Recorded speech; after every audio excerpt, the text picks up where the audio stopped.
Party ఆ ఒక స్థానంలో కూడా వెనకబట్టానికి కానీ బీఆర్ఎస్ అసలు పోటీలో లేకపోవటానికి కానీ కారణాలు ఏంటి? బీఆర్ఎస్ ఆడకుంది, ఓటమిని ఒప్పుకుంది, చేతులెత్తేసింది. అది వీరు చెప్తున్నట్టు కానీ ఏం జరుగుతున్నా కనిపిస్తుంది. కానీ ఎన్నికల ముందే వాళ్ళు మేము పోటీ చేస్తామన్నారు. దాన్ని రకరకాల కోణాలు అంటే బీజేపీకి అనుకూలంగా గెలవడం కోసం ఉమ్మడి శత్రువు కాంగ్రెస్ దెబ్బ కొడటానికి మన ఇద్దరం ఒకటవుదామని, మీరు ఇక్కడ నాకు సాయం చేస్తే మీరు ఇంకో కాడ సాయం చేస్తామని వాళ్ళు అంటున్నారు. వీళ్ళు కౌంటర్ ఏంటంటే ఎందుకు అంటే మన మిత్రుడు చెప్పేది కాంగ్రెస్ పోటీ చేయలేదని, గ్రాడ్యుయేట్స్లో పోటీ చేసింది.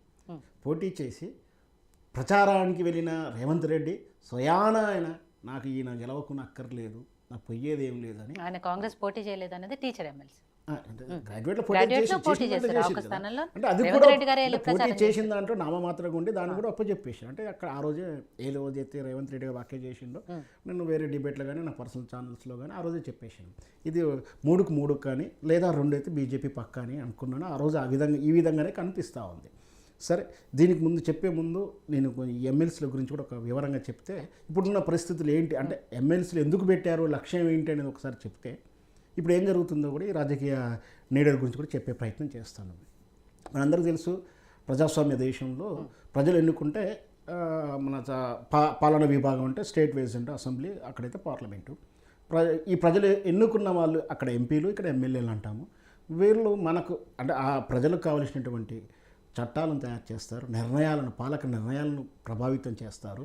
అయితే మన ప్రజాస్వామ్యంలో దార్శనికుడు అంబేద్కర్ గారు ఏం చేశారంటే ఇట్లా పోటీ చేసే వాళ్ళకు విద్యార్హతలు అక్కర్లేదని రకరకాలైనటువంటి క్లాసు పెడుతున్నప్పుడు అందువలన కానీ ఇంకొందువలన కానీ మరి ప్రజాస్వామ్యంలో మేధావుల పాత్ర లేకపోతే, ఈ నిర్ణయాలలో మేధావుల పాత్ర లేకపోతే వీళ్ళు అంటే ఓటు వేసేవాడు దొంగ అయినప్పుడు లేదా స్వార్థపరుడు అయినప్పుడు, ఈ ఓట్ల ద్వారా వచ్చిన నాయకులు స్వార్థపరులు దొంగలైనప్పుడు మరి దేశ ప్రయోజనాలు ప్రజల ప్రయోజనాలు దెబ్బతింటాయని ముందు చూపుతోటి మేధావులను కూడా భాగస్వామ్యం చేస్తూ పెద్దల సభ అని చెప్పేసి దీన్ని ఏర్పాటు చేసి రాష్ట్ర స్థాయిలో ఎమ్మెల్సీలని అక్కడ రాజ్యసభలో అక్కడే పెట్టారు. దీంట్లో పెడుతూ కూడా మేధావులుగా చెప్పడం అంటే గురువులు టీచర్లని కూడా భాగస్వామ్యం చేశారు. కళాకారులను కూడా అంటే నామినేట్ పోస్టులు అక్కడ మొత్తం మనకు తెలంగాణ 40 ఉన్నాయి, 14 అదొకటి, దీంట్లో టీచర్స్ వీళ్ళు కలిపి 6 సీట్లు ఉన్నాయి, మొత్తం 40 సీట్ల వరకు ఏర్పాటు చేశారు. అంటే ప్రజల బాగు కోసం మేధావులను భాగస్వామ్యం చేసి నిర్ణయాలను ప్రభావితం చేయాల్సినటువంటి ఈ టీచర్ల ఎన్నికలు, టీచర్ల సెక్టరు దురదృష్టవశాత్తు రాజకీయ నీళ్ళు ఓడిపోయాయి. అంటే మేధావులు కూడా అంటే టీచర్లు కూడా టీచర్ విభాగంలో టీచర్లని టికెట్లు ఇవ్వలేదండి. విద్యా వ్యవస్థలను విద్యను వ్యాపారం చేసిన విద్యా వ్యవస్థల యాజమాన్యాలకు ఇస్తున్నారు. ఇక్కడ మనం బాధపడాల్సిన విషయం అది. అంటే ఎవరు కార్పొరేటెడ్గా విద్యను దోస్తున్నారో, వ్యాపారం చేశారో వాళ్ళకి ఏ పార్టీ అయినా, ఇక్కడ ఏ పార్టీ బీఆర్ఎస్ కాంగ్రెస్ అందరూ అదా చేస్తారు, దాన్ని మనం కొంచెం బాధపడాల్సిన. అంటే ఇక్కడ ఎమ్మెల్సీలు ఏదైతే మన రాజ్యాంగ దార్శనిక అంబేద్కర్ గారు లక్ష్యాన్ని ఉద్దేశించి చేసినటువంటి లక్ష్యం నీరుగారిపోయింది. ఇప్పుడు రాజకీయాలు అయిపోయాయి. ఈ రాజకీయాల్లో ఒకరినొకరు విమర్శించడం, కులాల వేసిగా ఈ లాస్ట్కి ఇక్కడ గ్రాడ్యుయేట్ ఓటర్స్లు కూడా వాళ్ళు కూడా డబ్బులు తీసుకుని ఓట్లు వేసుకునే దుస్థితిలోకి వచ్చింది. సో ఇది మనం బాధపడాల్సిన విషయం. ఇక్కడే రాజకీయాలు మొదలైన అంటే చివరికి కూడా దీంట్లో కూడా ప్రయోజనం ఆలోచించారు. నేను గెలవను లేదా నాకు అక్కర్లేదు. ఇక్కడ మనం మిలాఖాతులు ఇంతకుముందు చెప్పినట్టు బీఆర్ఎస్ పార్టీ కావచ్చు, కాంగ్రెస్ పార్టీ ముందు చేతులు ఎత్తడం కానీ ఇది మంచి ప్రజాస్వామ్య పద్ధతులు కావు. ఖచ్చితంగా ఇది ఓట్ల ద్వారా గెలుస్తున్నప్పుడు కానీ నిజమైన గెలుపులుగా భావించదు. ఎప్పుడైతే వీళ్ళు రాజకీయాలకు దూరంగా ఉండి ఇక్కడ పిఆర్సీ వాళ్ళ ఇక్కడ ఆంధ్రప్రదేశ్లో కూడా వాళ్ళ యూనియన్ నుంచే గెలిచింది. అంటే యూనియన్ నుంచి గెలిచినప్పటికీ వాళ్ళకు రాజకీయ నీడలు ఉన్నాయి. అది లేకుండా ఉంటే బాగుంటుంది. ఇకపోతే ఈ ఎన్నికలు రేవంత్ రెడ్డి గారు చెప్పినట్టు దీనివల్ల గొప్పగా మార్పు అయితే ఉండకపోవచ్చు. అంటే ప్రభుత్వాలు మారి ప్రజల భవిష్యత్తు కానీ ఏం మారకు ఉండవచ్చు, కానీ ఇది మాత్రం కొంచెం బీజేపీకి కలిసి వచ్చే అంశంగా మనం చూడవచ్చు. ఎందుకంటే అక్కడ రాజ్యసభలో కూడా ఆ విధంగానే వ్యూహాత్మకంగా గెలుపు పర్సంటేజ్ పెంచుకుంటూ వెళ్తూ ఉంది.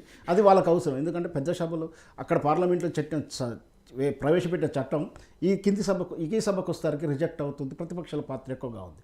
దాంట్లో క్రమేపీ ఏంటంటే అది దీర్ఘకాలిక, ఒకేసారిగా 5 ఏళ్ళకి ఒకసారి వచ్చేది కదా, 6 ఏళ్ళకి ఒకసారి టర్మ్ మారుతూ ఉంటుంది. ఒకేసారి సభ రద్దు అవ్వదు, ఒక ఫ్లోటింగ్లా వెళ్తూ ఉంటుంది. సో క్రమేపీ వాళ్ళు వ్యూహాత్మకంగా చేస్తున్నారు. తెలంగాణ రాబోయే ఎన్నికల్లో మా స్థానం ఉండాలి, అధికారిక హోదాలో ఉన్న దాని దగ్గరే ప్రవర్తించారు, దాని దగ్గరే ఎజెండా పెట్టారు, దాని దగ్గరే పావులు గలిపారు. బీజేపీ కలిసి వచ్చిన అంశం.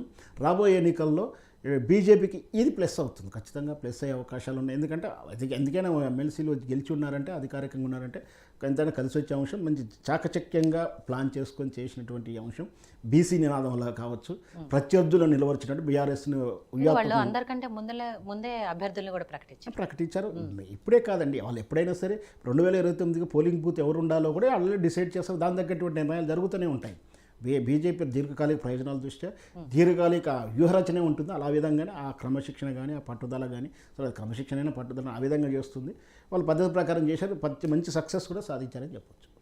రైట్.